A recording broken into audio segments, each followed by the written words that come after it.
দার্জিলিং বেড়াতে গিয়ে মৃত্যু হলো পর্যটকের। মৃত পর্যটক দীপাঞ্জন সাহা হুগলির ভদ্রেশ্বরের বাসিন্দা। ৩রা জানুয়ারি দার্জিলিংয়ে গিয়েছিলেন তিনি। অসুস্থ হলে দার্জিলিং জেলা হাসপাতালে নিয়ে গেলে মৃত বলে ঘোষণা করা হয় তাকে। দার্জিলিংয়ে ঘুরতে গিয়েই মৃত্যু হলো এক পর্যটকের। হুগলির বাসিন্দা তিনি, যেমনটা জানা যাচ্ছে। সেখানে গিয়েই অসুস্থ হয়ে পড়েন তিনি। তারপর তাকে হাসপাতালে নিয়ে যাওয়া হয়। মৃত পর্যটক দীপাঞ্জন সাহা হুগলির ভদ্রেশ্বরের বাসিন্দা। ৩রা জানুয়ারি তিনি দার্জিলিংয়ে ঘুরতে গিয়েছিলেন এবং সেখানে গিয়ে অসুস্থ হয়ে পড়েন তিনি। তারপর তাকে স্থানীয় হাসপাতালেও নিয়ে যাওয়া হয়। দার্জিলিং জেলা হাসপাতালে নিয়ে গেলে চিকিৎসকরা তাকে মৃত বলে ঘোষণা করেন। হুগলির ভদ্রেশ্বরের ওই বাসিন্দা।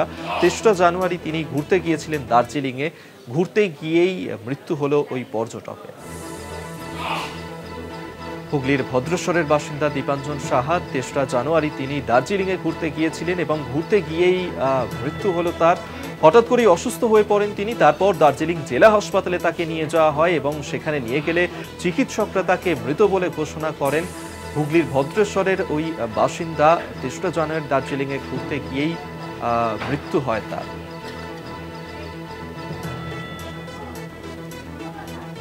দার্জিলিং বেড়াতে গিয়ে মৃত্যু হলো পর্যটকের। মৃত পর্যটক দীপাঞ্জন সাহা হুগলির ভদ্রেশ্বরের বাসিন্দা।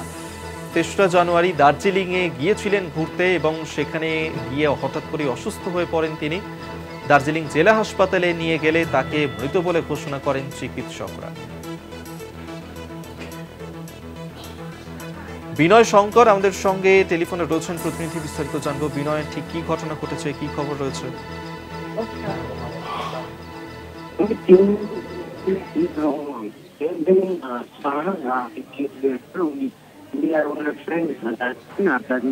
ওনারা সবাই লামা আটাতে একটা হোমস্টেতে ওনারা থেকেছেন।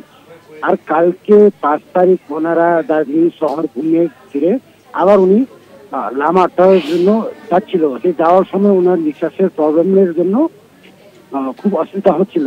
সেই বিকালবেলা ওনাকে দার্জিলিং ডিস্ট্রিক্ট হাসপাতাল আনা হয়েছে। যে আনার আগেই ওনার মৃত্যু হয়ে গেছে। ডাক্তার ব্লাড ডেথ ডিক্লেয়ার করেছে। ধন্যবাদ তোমায়। বিনয় শঙ্কর আমাদের সঙ্গে টেলিফোনে ছিলেন, প্রতিনিধি।